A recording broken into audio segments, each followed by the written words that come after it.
In standard single-variable calculus, we measure how a function changes using the first derivative. It acts like a speedometer, giving you a single number to represent the slope of a line at any given point. But physical environments are rarely restricted to a single variable. Tracking temperature, pressure, and wind speed simultaneously across a 3D atmosphere makes a single slope inadequate. You need to track how multiple inputs produce multiple outputs all at once. To manage this, we use the Jacobian matrix. It acts as a mission-controlled dashboard, taking the first-order partial derivatives of all those interacting variables and organizing them into a single mathematical structure.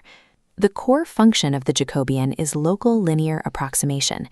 If you take a complex, highly warped mathematical space and zoom in incredibly close to a specific intersection, that space appears perfectly flat. The Jacobian mathematically represents that flat plane. By structuring the partial derivatives into an m by n grid of rows and columns, it captures exactly how the space around that specific point is stretching, squishing, or rotating. This transforms dense, nonlinear, multidimensional chaos into local, manageable linear approximations that we can easily calculate. While the Jacobian tells us the slope, or where we are going, we also need to know the shape of the road itself. We need a way to distinguish between the bottom of a bowl-shaped valley and the plateau of a mountain pass. For this, we build the Hessian matrix. It operates as the multidimensional equivalent of the second derivative, organizing all the second-order partial derivatives into a square n by n grid. Let's calculate the curvature for a specific altitude function with two inputs, f of x, y equals x squared minus y squared. Step 1 is deriving the gradient using the first-order framework from the Jacobian. We find the slope for x is 2x and the slope for y is negative 2y. Step 2 requires taking those gradient values and deriving them a second time to build our 2x2 Hessian matrix. The x squared derivative of 2 goes into the top left slot, and the negative y squared derivative of negative 2 goes into the bottom right slot. Because of Clairaut's theorem, we know that for any smooth function, the mixed derivatives evaluate to 0.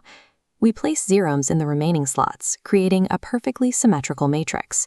This symmetrical grid mathematically encodes the intricate curvature of every interacting dimension. To read that curvature, we extract the eigenvalues from the Hessian matrix. These act as the core structural multipliers, revealing the exact physical shape of the surface. If the eigenvalues are all positive, the multidimensional space curves upwards in every direction. This forms a bowl shape, meaning you have found a true local minimum. If the eigenvalues are all negative, the space curves downwards, creating a hill shape. You are standing at a local maximum. Look at the geometry of our function. F of xy equals x squared minus y squared. Pause the video and deduce what mix of eigenvalues must exist to create the saddle point. A saddle point exists because the matrix produces a mix of positive and negative eigenvalues. The surface curves upwards along the x-axis, but downwards along the y-axis. Without calculating the eigenvalues of the Hessian, you could mistake a flat section of a saddle point for a true minimum and stop searching entirely. Training a modern neural network requires finding the lowest possible point of error in a landscape that spans millions or billions of mathematical dimensions. The gradient, derived from the Jacobian framework, acts as the compass. It calculates the initial slope and points the AI strictly in the direction of steepest descent. The Hessian acts as the suspension system. Using optimization techniques like Newton's method, the Hessian evaluates the curvature of the landscape.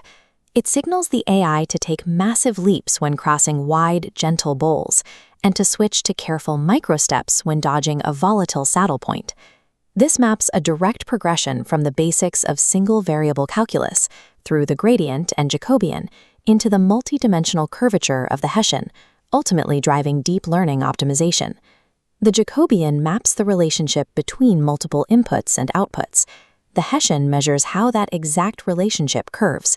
Together, they give us the tools to navigate and optimize the invisible geometry of complex systems.